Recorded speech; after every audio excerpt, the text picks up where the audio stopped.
Bienvenidos a Esto no es política, el podcast donde charlamos sobre temas prohibidos de tocar en la mesa familiar. Si te gusta discutir de política, cultura, historia o economía, este es tu espacio. Hola a todos y bienvenidos nuevamente a otro episodio de Esto no es política. El día de hoy vamos a dar unas provocaciones en torno al concepto del liberalismo como ideología política. Y más allá de eso, inauguramos también un pequeño espacio en el cual vamos a dedicar algunos episodios para hablar de ideologías políticas. En futuros episodios traeremos gente igual propiamente defensora, por ejemplo, del comunismo, anarquismo, etcétera. Y para inaugurar tenemos el liberalismo, creo yo, una ideología que desde que, por ejemplo, Javier Milei ingresa a la presidencia de Argentina, se ha hecho mucho más popular, sobre todo en voces jóvenes. Y por lo tanto también conviene problematizar el concepto y ver realmente a qué nos referimos cuando hablamos de liberalismo. Para eso me encuentro con Enrique Fernández García, un pensador, escritor boliviano proveniente de Santa Cruz, autor de diversos libros, de los que puedo nombrar Universidad Enferma, Escritos Antimorales, Reflexiones de un opositor liberal, que considero libros sumamente importantes y destacados en el pensamiento boliviano. Y en el programa del día de hoy se encuentran conmigo dos invitadas, la primera vez que grabamos también con tres entrevistadores por parte de la sociedad, que creo que muestra la calidad de invitado que tenemos, Kelly Velasco y María Victoria. ¿Cómo están? Hola Gabriel, ¿cómo está? En primera instancia, un gusto poder compartir este espacio que tenemos nosotros, los estudiantes de la carrera de Ciencias Políticas, con un magno invitado como es Enrique Fernández, que nos acompaña desde la ciudad de Santa Cruz. Hola, ¿cómo están? Gabriel, María Victoria, Enrique, la verdad, este capítulo va a estar imperdible. Esteban Enrique, ¿cómo está? Un gusto tenerlo aquí con nosotros. Ante todo, destaco la grata experiencia por estar con tres personas con seguridad geniales y que van a facilitar que durante los siguientes minutos las personas que me estén escuchando no sean condenadas al aburrimiento extremo. Esperemos, igualmente. Vamos a hacer lo Para posible. lo posible.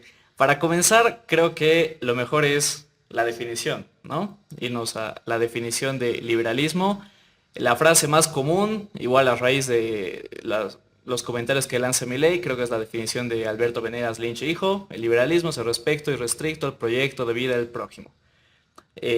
Otros pensadores, Juan Ramón Rayo, por ejemplo, él dice, bueno, el liberalismo más bien es una doctrina filosófica, política, económica, que se basa en la libertad como piedra angular y la propiedad privada, de la cual desprenden después las concepciones de limitación estatal, derechos fundamentales como la libertad de expresión, etc. En torno a esta definición, Enrique, nos gustaría que primero nos digas qué es para ti el liberalismo. El liberalismo, si bien como se ha indicado, puede ser concebido de distintas perspectivas, considero que en este caso nos ayudaría a subrayar su condición de doctrina para, entre otros propósitos, evitar que haya confusiones. Me agrada mucho Mariano Grondona, yo me hice liberal leyendo un libro de él que se llama El posliberalismo. Para él el liberalismo es una doctrina, y aquí vienen las puntualizaciones, una doctrina ética, una doctrina política y una doctrina económica. Lo estoy remarcando porque en estos tiempos, donde todavía se puede advertir una suerte de moda liberal, se incurre en reduccionismos. En pocas palabras, se cree que liberalismo tiene que ver únicamente con la propiedad privada y la economía de mercado. Y todo lo demás no tendría mayor relevancia. Sin embargo, si nosotros pensamos en el liberalismo como una doctrina ética, política y económica que tiene como piedra de toque o cuestión central la libertad individual, allí el panorama se vuelve mucho más generoso. Y en resumen, uno podrá decir, ciertamente el liberalismo tiene que ver en lo económico con la propiedad privada, con la economía de mercado, pero también en lo ético se va a reivindicar la posibilidad de que cada persona defina cómo tener una buena vida. Y esto exigirá que estemos respetando diferentes criterios, aunque no generen plena concordia desde nuestro punto de vista. Y por último, el liberalismo tiene que ver con una dimensión política. El liberalismo hoy no puede ser disociado de la democracia.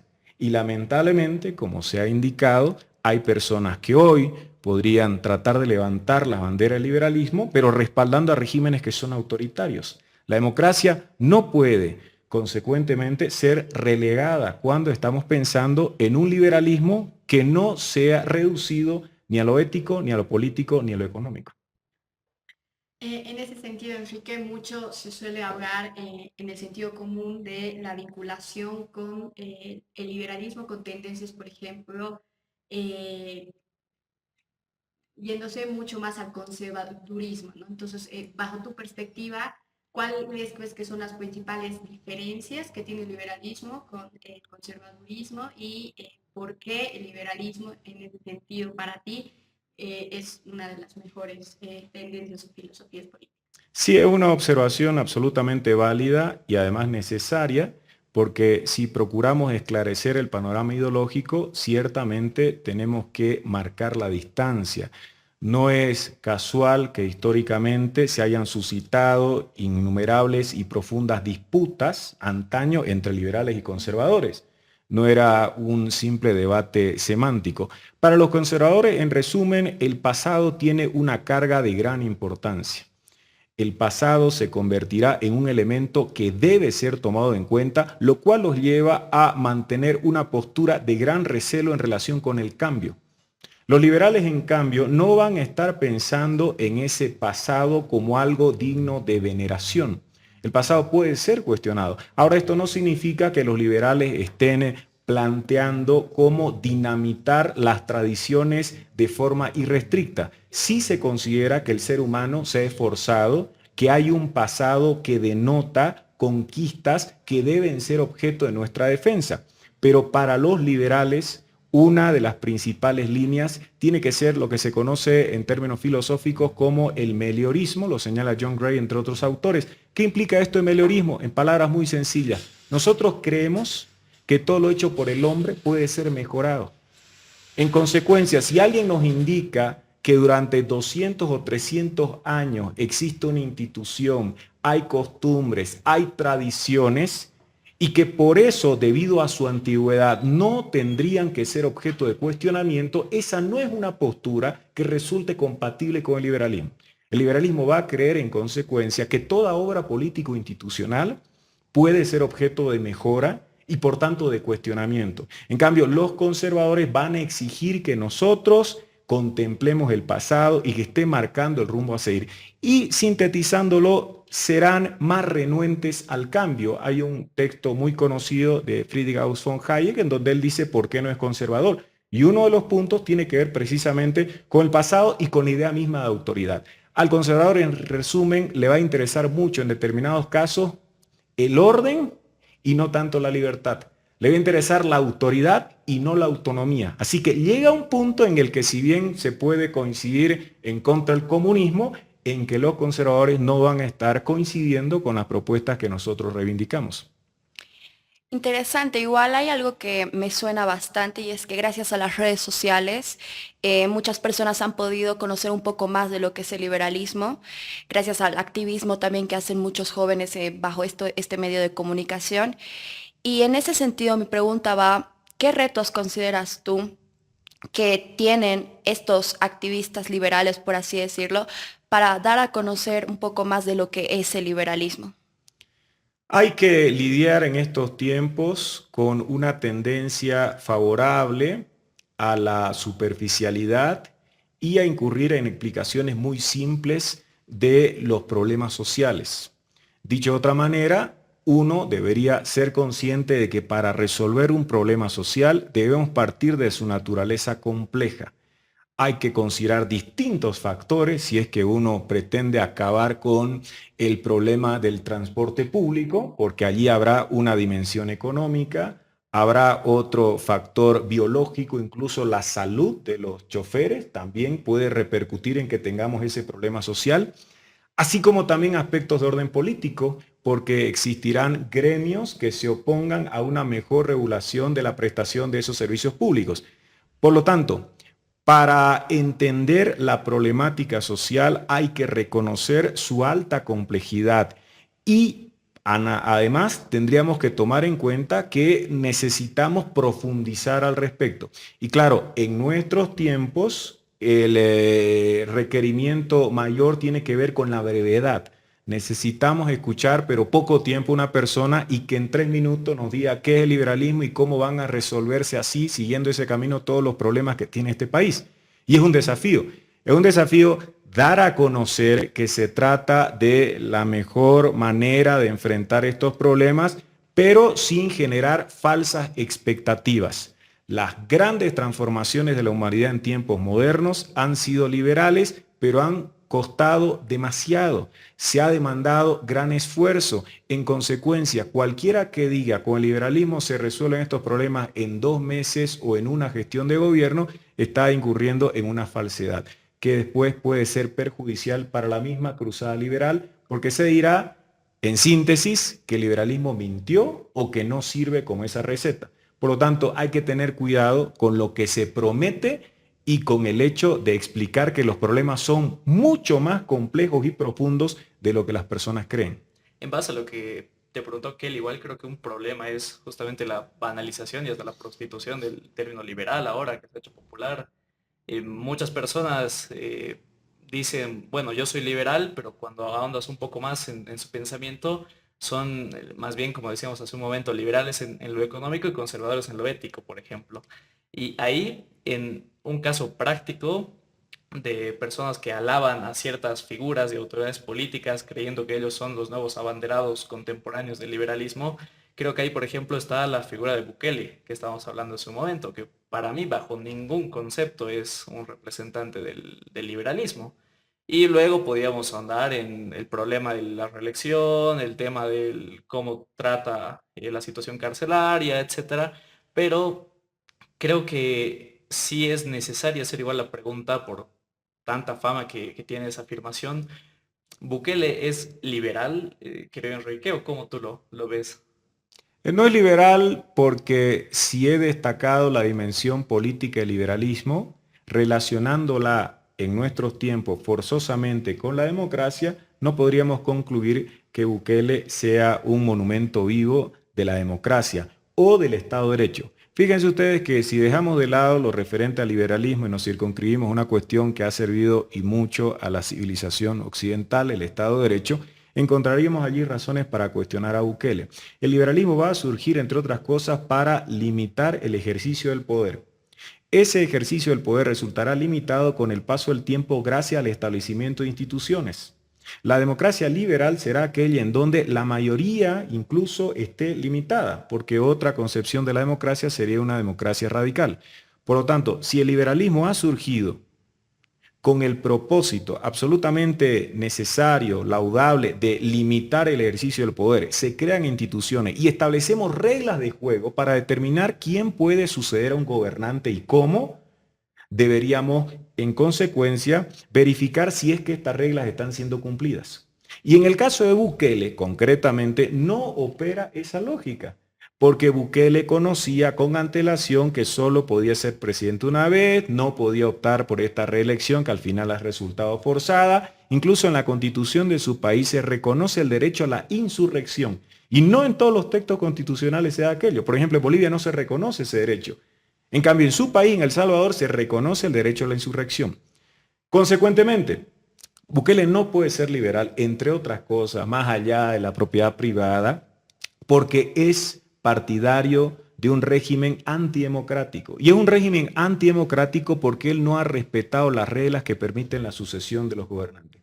Y eso lo dice además, cierro con esto, un gran liberal que es Jean-François Revel. Jean-François Revel define la democracia como la organización de la competencia pacífica con miras al ejercicio del poder. Si yo quiero saber si alguien es partidario de la democracia, tendré que preguntarle si él ha respetado las reglas que le permiten acceder al poder. Bukele respetó las reglas cuando ganó la primera vez, pero no tiene sentido que yo lo considere todavía demócrata si cuando gana cambia las reglas. Yo uso ese ejemplo porque es muy sencillo. Un competidor, cualquiera que sea, Bolt, cualquier persona que sea un gran velocista, resulta que gana la competencia y luego dice, no, y para la siguiente carrera yo voy a comenzar más adelante que ustedes. Y eso es básicamente lo que ocurre cuando no estamos actuando conforme a esa regla. Entonces no es liberal Bukele, podrá tener otra calificación que ustedes deseen, pero desde esa otra mirada resultaría censurable lo que ha ocurrido con él, independientemente del tema de la seguridad. Siguiendo la pregunta provocadora que hacía mi compañero Gabriel y bajo la lógica que iniciamos este episodio, no solo por la tendencia que tiene el liberalismo en jóvenes actualmente, sino también por la tendencia que reavivó en su momento Javier Milei como presidente de la República Argentina. Te quería preguntar en primera instancia, ¿cómo ves tú la resistencia, por ejemplo, de la izquierda en Argentina hacia las declaraciones, las políticas que ha implementado Milei una vez que es elegido presidente, las acusaciones y esta intensa necesidad de vincular a Milei y lo que propone cercano al fascismo, ¿no? Y esta no solo es un ejemplo de lo que sucede en Argentina, en América Latina, sino también cómo la oposición, que casi siempre viene de la izquierda, intenta vincular el fascismo con el liberalismo actual. ¿Cuál sería la diferencia y cómo ves tú que las medidas de Milei están cercanas al liberalismo o también se acercan al conservadurismo que hablábamos anteriormente? Claro, un gran problema es hacer precisiones en torno a la palabra fascismo. Ustedes seguramente que son personas ilustradas, informadas, conocerán que en Venezuela se ha impulsado una norma para castigar el fascismo y a uno le parecería algo que mueva la risa de que un régimen como el de Nicolás Maduro esté hablando en esos términos. Más allá de aquello, sí hay voces que califican al gobierno Milei de fascista. Hay prácticas que les resultan deplorables porque supuestamente estarían yendo en contra de algunos conceptos preciados. Siempre, sin embargo, son estos cuestionamientos lanzados con determinados propósitos hasta políticos partidarios. Si tomamos en cuenta exactamente qué ha ocurrido con el fascismo, más allá del fenómeno histórico, porque si lo analizamos así, descartaríamos que haya fascismo en el siglo XXI, porque fue un movimiento histórico determinado en la primera mitad del siglo XX.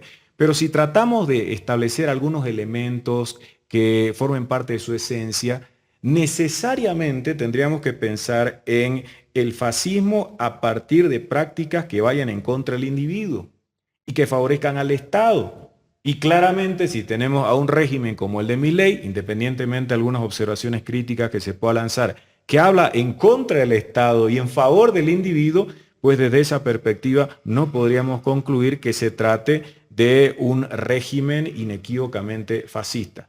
El tema está en que se usa lo de fascismo porque se trata de una calificación, rótulo o etiqueta que es muy llamativa por toda la carga negativa que trae consigo. A veces en las disputas políticas lo más importante es la retórica, nos quedamos en la superficie y consideramos que alguien es fascista y con eso basta, sin analizar profundamente qué va a implicar aquello. El fascismo es una propuesta antimoderna, es un planteamiento contrario al individualismo, es por supuesto algo que resulta compatible con el crecimiento del Estado. Para los fascistas, el Estado justificaba la eliminación de los individuos. Era todo para el Estado, nada fuera del Estado. Un planteamiento liberal en mayor o menor grado va a tener siempre como uno de sus principales enemigos al estatismo. Por lo tanto, son acusaciones infundadas al margen de algunas críticas que sí podrían ser lanzadas en cuanto a la presidencia argentina.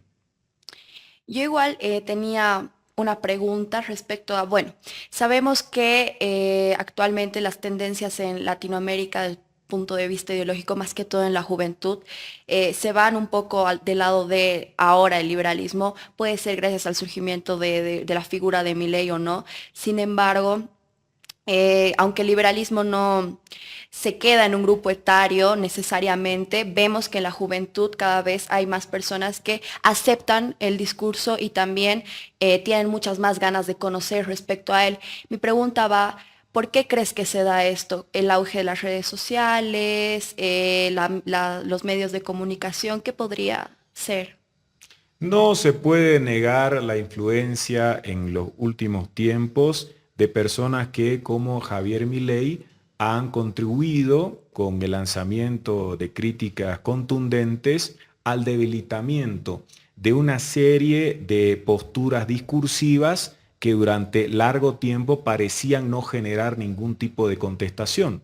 En otros términos, la respuesta para la problemática de carácter social pasaba siempre por qué hacía el Estado. Aparece alguien y dice, no, en realidad lo que debemos hacer es atacar porque ese Estado, que en resumen nos va a mostrar una faceta burocrática, un conjunto de personas que están cobrando sin resolver estos problemas y nosotros les estamos pagando, eso cambia la manera de entender cómo afrontar aquellos problemas. Y habrá gente que en estos últimos tiempos se ha topado con esa propuesta distinta que ha resultado seductora, por supuesto, entre otros elementos también debido a particularidades personales. No podemos dejar de lado el peso del carisma en el momento de dar a conocer estos planteamientos. Yo creería, en consecuencia, que las redes sociales han resultado harto provechosas para toparnos con diferentes propuestas de vida en común, y entre estas el liberalismo resulta llamativo porque hablar bien en favor de la libertad, aunque no es lo único que hace el liberalismo, ni tampoco es el único que lo hace, confiar en el individuo y cuestionar a quienes no han contribuido hasta el momento a resolver problemas que nosotros podemos palpar a diario, ha servido como base para que pueda despertar otro tipo de inquietudes y además que esto se multiplique de forma vertiginosa, con los riesgos que aquello trae consigo. Toda moda va a implicar algunos peligros que se pueden notar, pero frente a los cuales también se pueden estar aplicando ciertas medidas para que lo venidero no nos encuentre con mucha gente que se frustre con facilidad. Porque si se les ofrece una solución mágica a muchos jóvenes y ellos notan que al final no hubo las respuestas deseadas, van a entender que el problema es el liberalismo y no quizá algunas medidas que circunstancialmente su gobierno tuvo que aplicar. Como estamos rascando, a fin de cuentas, profundizando en esta ideología política, creo igual conveniente tratar de responder algunas preguntas y afirmaciones que se hace, sobre todo en detrimento y para atacar el pensamiento liberal. Cualquier persona creo que se denomine liberal le ha debido pasar muchos ataques por parte, Totalmente. por ejemplo, desde la izquierda, desde otras ideologías políticas, sobre lo que después ya son mitos comunes, que si uno dice, bueno, yo me considero liberal, es lo primero que salta a la vista, ¿no? Entonces creo importante responder esas preguntas. Una de ellas es esta afirmación de el liberalismo es el detrimento de los pobres en favor de los ricos, y por más que tú abogues por un libre mercado, inevitablemente vas a llevar a la acumulación excesiva de capital por parte de unos pocos en detrimento de unos muchos. Y con eso se trata de hacer un ataque al aspecto de la defensa del libre mercado que hace el liberalismo. ¿Qué respuesta tú tienes ante esa afirmación que es muy frecuente? Seguro ustedes igual la han debido escuchar muchas veces. Uno podría pensar en dos explicaciones. Primero, si revisamos la historia, advertiremos que en los últimos 200 años la lucha en contra de la pobreza extrema, la miseria en distintos grados, ha resultado afectada de modo significativo gracias al liberalismo. El liberalismo, por lo tanto, ha servido para que el número de pobres en el planeta entero, incluso independientemente de los regímenes que en algunos países se adopte, haya disminuido. Vivimos mejor hoy que lo que se vivía hace un par de siglos, y una de las grandes explicaciones que se puede forjar al respecto tiene que ver con el avance de las ideas liberales. Es verdad que no vamos a encontrar a un país totalmente liberal porque esto es un tema de grados, pero si comparamos también en cuanto a grados, el país más liberal que se ha tenido y el país más comunista que se ha tenido, vamos a tener que los ejemplos resultarán claros y además los resultados contundentes. Quiere decir que en materia de grado, el que más se ha acercado al liberalismo ha facilitado días de mayor prosperidad que el país que más se ha acercado al comunismo, en donde lo que se ha incrementado va a ser el número de muertos por cuestiones políticas. Y por otra parte, y es bueno lo que se está indicando, porque también a uno lo van a presentar como que es liberal y va a defender a todos los empresarios y buscará que se decapita a los trabajadores, evitando que se asocien.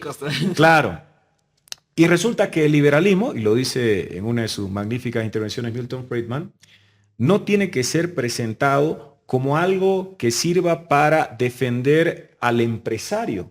Aquí se defiende la libertad económica, la libertad de empresa, vale decir, hablamos de conceptos o principios, pero no estamos defendiendo que exista un conjunto de creencias con el único propósito de justificar que la gente que tiene dinero, sin importar el origen lícito o ilícito, mantenga esa situación de privilegio. No defendemos empresarios, defendemos la libertad de empresa, y toda persona que recurra a este ideario deberá tener presente aquello, porque lo otro es simplemente contratar a un grupo de intelectuales o no para que estén justificando cualquier tipo de práctica abusiva e indignante que también puede provenir, como no, del sector empresarial.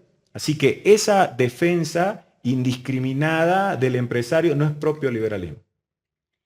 Muchos coinciden que la llegada de Javier Milei de tendencias liberales podría o no inaugurar una nueva época en la tendencia en América Latina, en la tendencia política, ¿no? Te queríamos preguntar cómo tú ves el liberalismo en América Latina y especialmente en Bolivia. Han habido intentos de organizaciones, de incluso partidos que retoman la idea del liberalismo como ideología política. ¿Cuál es tu opinión? ¿Si has estado cercano a alguno de ellos y cómo ves que se pueda seguir hablando de liberalismo en nuestro país y también en la región en general, ¿no? Yo creía que si hablamos de Latinoamérica, podemos incluir también a Bolivia respecto de un problema que es de carácter cultural, porque nosotros encontramos una serie de creencias que finalmente nos van a ofrecer una especie de mentalidad colectiva favorable a prácticas estatistas. Hay un gran libro que desgraciadamente no se ha leído mucho, que apareció el año 2019, quizás por el año de aparición con todo lo con lo que implicó, es El estatismo, de Óscar Olmedo Llanos. Una magnífica obra. A mí me gusta mucho ese autor. Tiene también otro libro que se llama Ontología Liberal. Pero en el estatismo, ¿qué es lo que él hace? Revisa la historia de Bolivia. Lo hace de manera crítica. Y claro, la conclusión es contundente. Salvo muy pocas excepciones, este país ha estado siempre marcado por el estatismo. Pueden ustedes revisar diferentes programas de gobierno de distintas épocas, ideas grandes, reformas menores, pero en muchos casos la regla ha sido esa, que para resolver los problemas tiene que haber una mayor intervención del Estado. Si es que toman en cuenta las últimas propuestas que fueron lanzadas en el ámbito de las elecciones presidenciales, no se van a topar, sino en la mayoría de los casos, con muy pocas salvedades, con esa clase de planteamiento. Entonces, está bien, Milei irrumpe en un panorama cultural donde tenemos serios problemas porque, en primer lugar, existe una mentalidad favorable al estatismo. En segundo lugar, existen creencias colectivas que concuerdan con que la solución viene de la mano de los grandes hombres, porque ese es el otro problema, el caudillismo.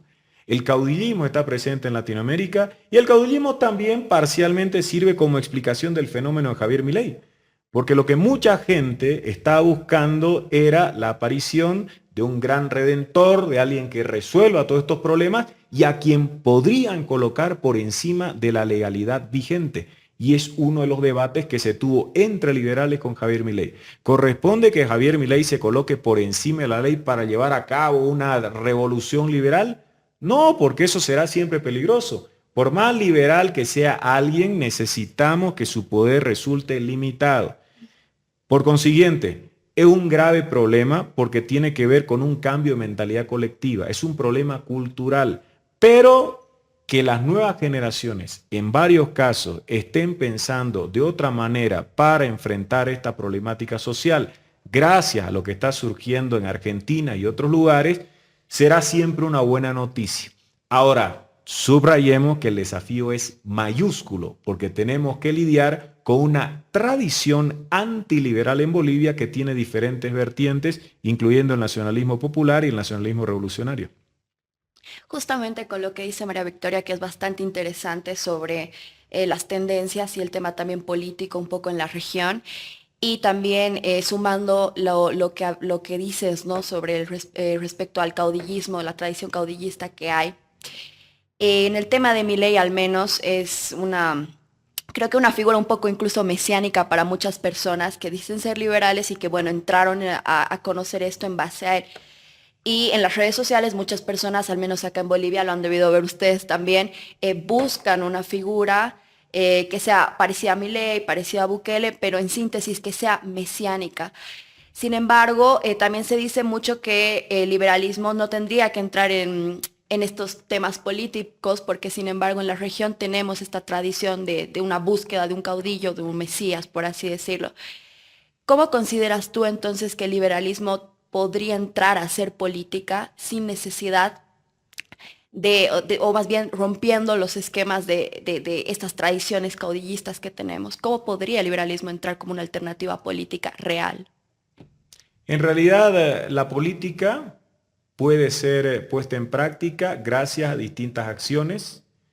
No es el único camino, aquel marcado por los partidos políticos. Los ciudadanos, al tomar conciencia de una injusticia, denunciarla, exigir que las autoridades tomen otras medidas al respecto, ya también están contribuyendo a que su realidad política mejore. La política tendrá que ver con resolver problemas, de tener una mejor vida en común. Y cada uno puede aportar desde distintas áreas. Lo remarco porque haríamos mal en suponer que toda persona solo se compromete políticamente cuando está militando en un partido. Los ciudadanos pueden no tener el tiempo o el deseo de asumir una relación de tal catadura, pero sí están contribuyendo con sus críticas que puedan realizar. Ahora, hay en el mundillo liberal algunos que sostienen que el liberalismo no debería traducirse en una movilización político-partidaria. Hay otros que dicen que sí, que es importante.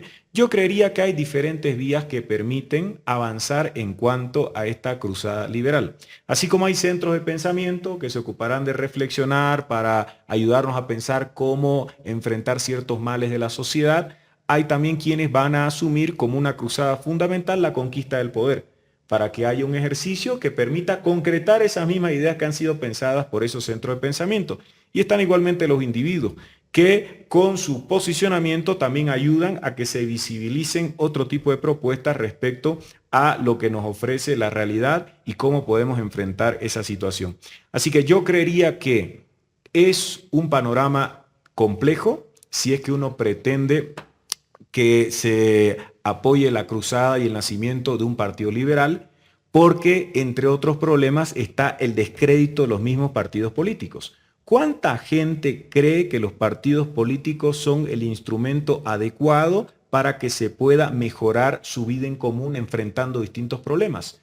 Hay un problema con el recelo que despiertan las mismas instituciones. Pues la pregunta no solamente tiene que ver con que si confiamos en que el mecanismo de los partidos políticos resulta útil. No.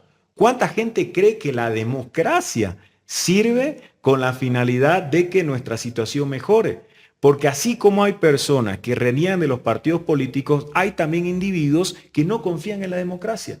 La desconfianza en la democracia es un problema muy grave que debería tratar de ser resuelto. Finalmente, ¿cuánta gente cree no solamente en los partidos, en la democracia, sino que los diputados y senadores o asambleístas o concejales se convierten en representantes que merecen su aprecio y que por lo tanto que conviene votarlos o respaldarlos? Y ese es el panorama que se le va a presentar a alguien que diga: yo quiero resolver esto creando un partido político. Quiere crear un partido político, o sea, quiere trabajar en un ámbito donde la desconfianza ciudadana tiene un valor significativo, quiere ofrecer a la ciudadanía que representará sus derechos e intereses cuando mucha gente no cree en sus diputados, senadores. ¿Cuántas personas conocen cuántos son los diputados, cuántos son los senadores, cuántos son los concejales, cuántos son los asambleístas? ¿O cuántas podrían decir, él me representa porque es de mi circunscripción?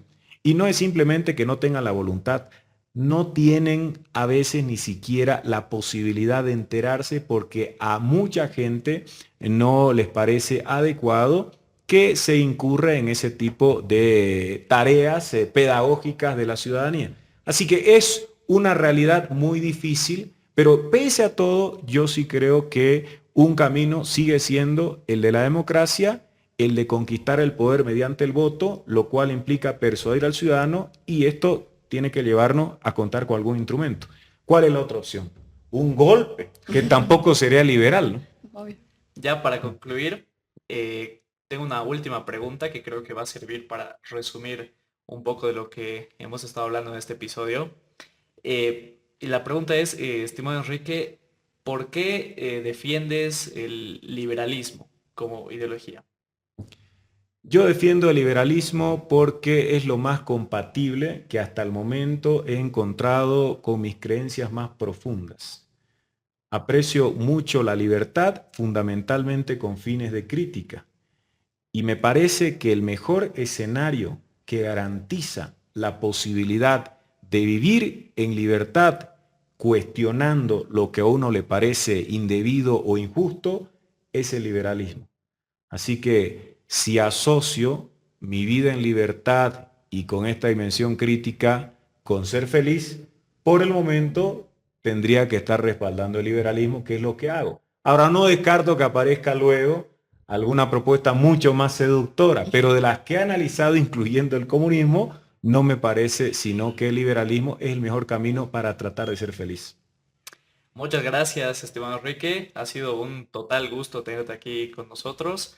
Esperamos que les haya gustado el episodio. Próximamente igual vamos a traer otras personas ya con una ideología muy diferente para tratar de problematizar justamente esta pequeña sección de ideologías políticas.